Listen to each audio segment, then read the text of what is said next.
All right, start with an up and over stretch. Come down into a nice deep squat. We're stretching out the knees here. Lock the elbows out. Traction through the shoulders. Push the hips back to start. Round up slowly. Drive back with your head. Keep the elbows locked out. And hold. Come back out of it. The same way you came in. Round the spine down. Way down into that deep squat. And hold here. Remember, we're holding here to stretch out the knees and to get a little traction in the shoulders. Okay, do about 5 of those. Then take it right into bilateral pulling. And don't worry too much about what direction your hands are facing. Just make sure it's challenging enough by moving your feet out in front of you. Make sure you come all the way down to the bottom. Think about your scapulas kind of rounding on your spine and then drawing back together. Retracting, protracting. Do about 20 of those, and then take it right into a bilateral squat. Just make sure you're getting your hips down to knee height. Don't use these unless you need to. The whole idea is to not use these, but if it gets you down a little bit deeper, use them to pull yourself out a bit. Do about 20 of those. Then we're going to take it to a shoulder stretch. Bring the handles around behind you. Your palms will end up facing each other. And give yourself a fairly wide stance. Make sure your hips are forward. Try to avoid this. Drive the hips forward to open the shoulders a bit more. And then drive onto your left heel. Drive onto your right heel. Spend at least 45 seconds allowing the front of your shoulders to open up. You'll feel it up in the front. From there, that kind of gets you ready for a bilateral press. Same thing with the pulling. You got to get your feet back far enough to make sure you have enough resistance. But don't put them back so far that you can't come down into a full push-up or a full press. So just inch forward if it's too challenging. And take it slow. Let your hands go where your shoulders want them to go. Don't force them to any position. And do about 20 of these. From there, we'll take it back to lower body. Bring the handles up inside, under the armpit, thumbs forward. Full flexion at the elbow.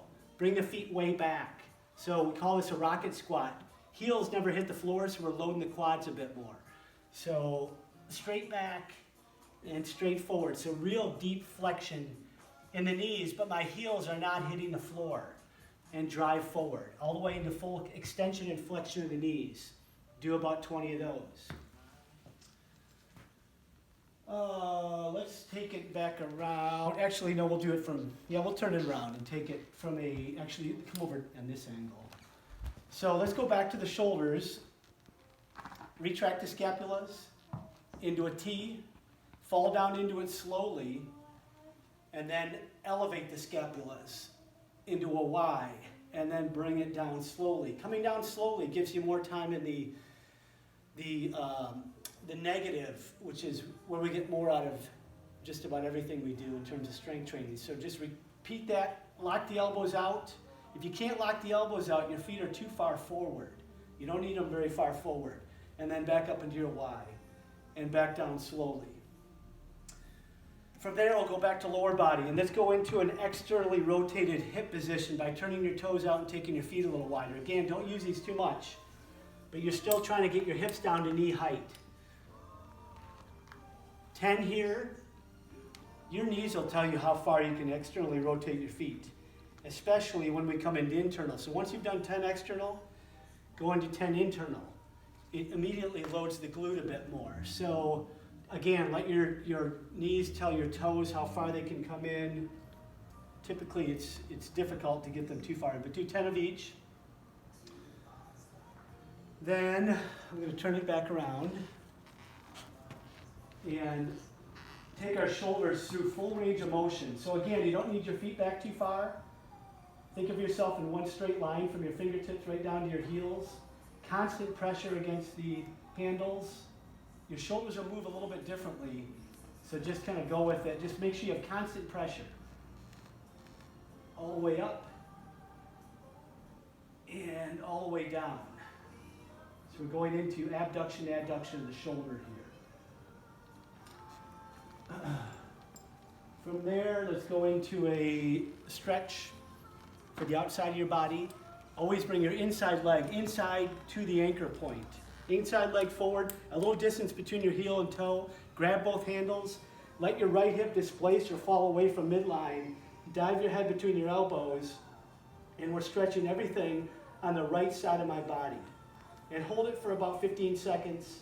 Do that a couple of times on each side. Just make sure when you turn, inside leg is forward. Distance between the heel and the toe. Fall down into it. Hold the stretch. About 15 seconds, a couple of times on each side.